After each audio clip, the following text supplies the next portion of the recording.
My parents looked me straight in the eyes and said something I will never forget. "We're too busy to babysit your children." I nodded. I didn't argue. I didn't beg. Because I was too exhausted to explain that I wasn't going to a spa.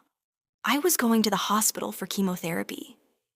3 months later, the lawyer unfolded one sheet of paper. Grandpa slowly stood up. Then he said 11 words that changed my parents' lives forever. "You abandoned my granddaughter when she was fighting for her life." The room fell completely silent. My name is Emily Carter, and until 2 years ago, I honestly believed that family meant unconditional love. I was wrong. I was 34 years old, a widow, and the mother of two incredible children. 8-year-old Noah loved dinosaurs more than anything. 6-year-old Lily believed every flower deserved its own name. They were my entire world. After my husband, Michael, died in a construction accident 4 years earlier, I promised my children they would never feel alone. Every birthday, every school concert, every scraped knee. I was there. I worked from home as a medical billing specialist. Money wasn't abundant, but we survived. Life wasn't easy, but it was ours. My parents lived only 25 minutes away.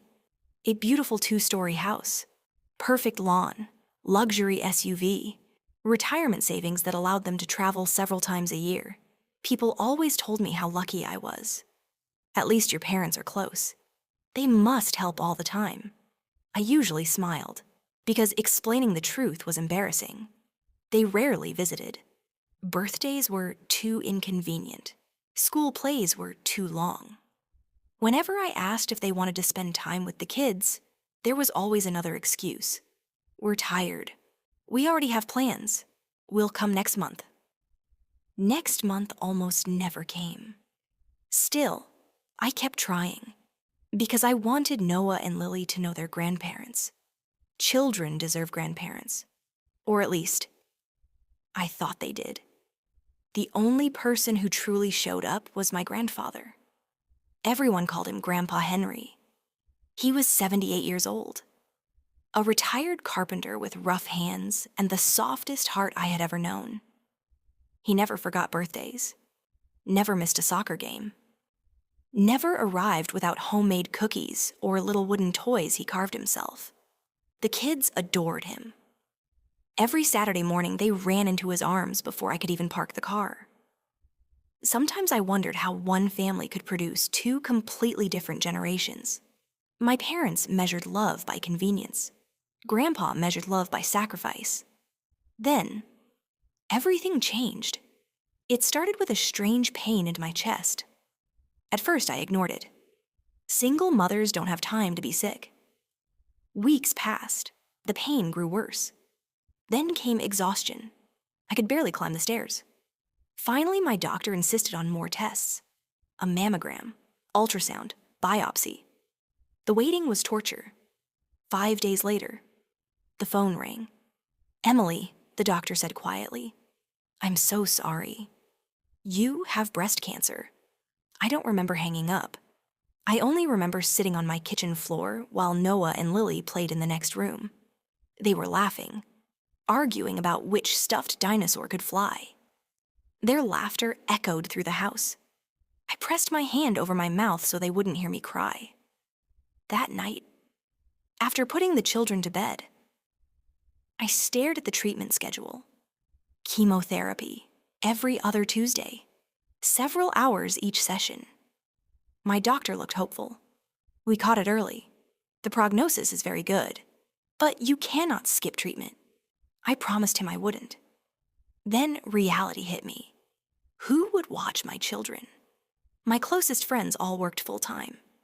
Hiring a nanny every treatment wasn't something I could afford. I only needed help twice a month. Just one day.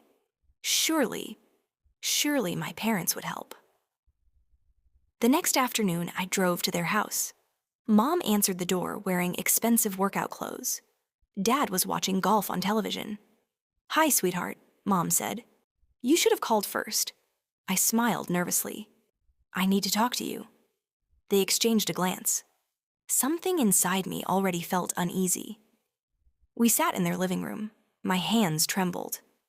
"I've been diagnosed with breast cancer." Silence. Mom covered her mouth dramatically. "Oh my goodness." Dad frowned. "When did you find out?" "Yesterday." For one brief moment, I thought everything would be okay. Mom hugged me. Dad patted my shoulder. They looked concerned. Then I explained the chemotherapy schedule. "I only need someone to stay with Noah and Lily every other Tuesday. It'll be about 6 hours. I don't know who else to ask." Mom slowly leaned back.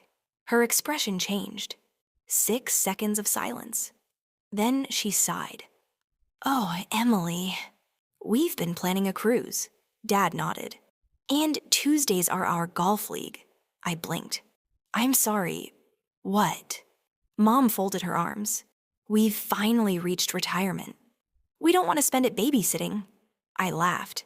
Not because it was funny, because my brain refused to believe what I had just heard. "I'm asking for help during cancer treatment." Dad looked uncomfortable. "Surely you can hire someone." "I can't afford it." "There are agencies." "They're expensive." Mom shrugged. "You'll figure something out." I stared at both of them, waiting, hoping someone would say they were joking. Nobody did. Finally, I whispered, "So your vacation matters more than my chemotherapy?" Mom frowned as if I had insulted her. "Don't manipulate us. We raised our children already. We deserve to enjoy life." Something inside me quietly broke. I stood. "I understand." Dad didn't stop me. Mom walked me to the door. Before I left, she smiled politely. "I hope everything works out." I drove home without turning on the radio, without crying. Sometimes pain becomes too deep for tears. That evening, Grandpa Henry knocked on my front door. He took one look at my face and immediately knew something terrible had happened. Grandpa Henry looked at me for a long time. He didn't ask unnecessary questions. He didn't offer empty sympathy. He simply reached across the kitchen table, took my shaking hand, and said, "You're not facing this alone." The words were so simple, but after everything my parents had said, they felt like a lifeline. The next morning, Grandpa arrived carrying a small notebook. "I made a schedule," he said with a smile. "Tuesday is chemotherapy. Monday, I'll prepare meals. Wednesday, I'll help with laundry. Friday, we'll all have pizza night." I stared at him. "Grandpa?" "You're 78, he chuckled. "I'm old, Emily," he winked. "I'm not useless." For the first time since my diagnosis, I laughed. The first chemotherapy session was harder than I imagined. Grandpa drove me to the hospital before sunrise. He waited every single hour in the waiting room with a worn-out novel on his lap. When I finally came out, pale and exhausted, he didn't ask how I felt. He simply placed a warm blanket over my shoulders. "I made your favorite chicken soup." That drive home, I cried quietly in the passenger seat. Not because of the cancer, because someone cared enough to stay. While I received treatment, Grandpa turned my house into a home filled with hope. He walked Noah to school. He braided Lily's hair every morning, even though the first few attempts looked absolutely terrible. The children laughed until their stomachs hurt. Soon, Grandpa became an expert at ponytails.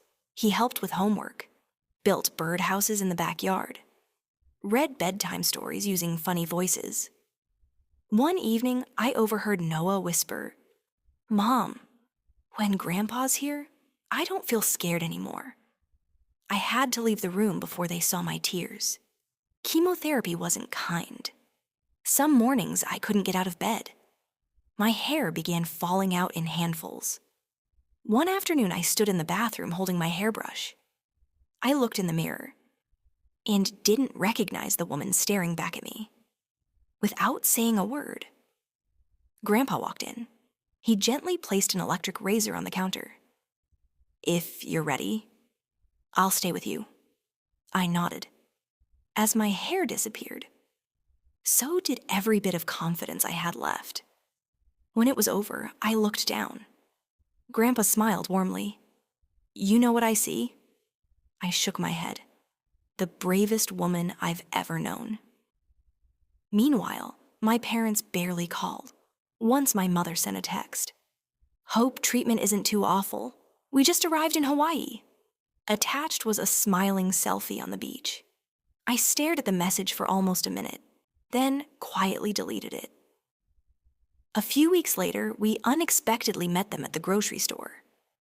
Mom looked surprised to see my scarf. Dad avoided my eyes. Noah happily ran toward them. Grandma, Grandpa, Mom's getting better. Mom smiled awkwardly before looking at her expensive watch. We're actually in a hurry. Lily held up a drawing she'd made. I drew our whole family. Mom barely glanced at it. That's nice. Then they walked away. The children watched them leave. Neither one said a word. That silence hurt more than any chemotherapy. Months slowly passed. Treatment after treatment, scan after scan. Finally, my oncologist smiled. The tumors have shrunk dramatically. If everything continues like this, you're going to beat this.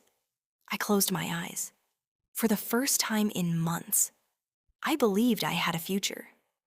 We celebrated that evening with pizza, balloons, and Grandpa's famous homemade apple pie. The children danced around the living room. Grandpa laughed harder than anyone. It was one of the happiest nights we'd had in years. I wish I had known. It would also be one of our last together. A week later, Grandpa missed breakfast. That had never happened. I found him sitting quietly on his porch. His face looked pale. You don't look well, I whispered. It's probably nothing. But it wasn't nothing. At the hospital, the doctors found severe heart failure. They spoke gently. There wasn't much they could do. Grandpa accepted the news with remarkable peace. I didn't. I still need you, I whispered through tears.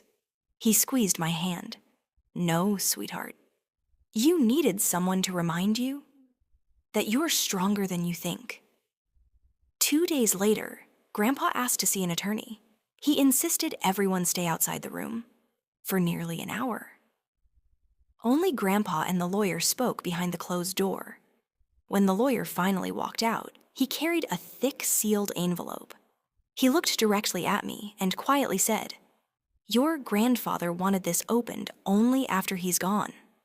I had no idea. That inside that envelope was a decision my parents would never see coming. A week later, we buried Grandpa Henry. The church was full. Everyone spoke about his kindness, but I couldn't stop thinking about the empty chair beside my children. After the funeral, the family gathered at the lawyer's office. The attorney opened Grandpa's final letter. He looked at my parents. Then he read aloud. When Emily was fighting cancer, she asked for one thing: help with her children. You refused. I watched a young mother face the hardest battle of her life alone. That day, I realized who truly understood the meaning of family. The room became completely silent. Then the lawyer continued. I leave my house, my savings, and everything I own to my granddaughter Emily and her children. My mother's face turned white. My father couldn't say a word. They tried to explain. They said they had made a mistake, but it was too late. Grandpa had already made his decision. 6 months later, my final scan showed no evidence of cancer. Noah and Lily ran into my arms as I shared the news. That evening, we planted a young oak tree in Grandpa Henry's garden. Why an oak? Noah asked. I smiled through tears.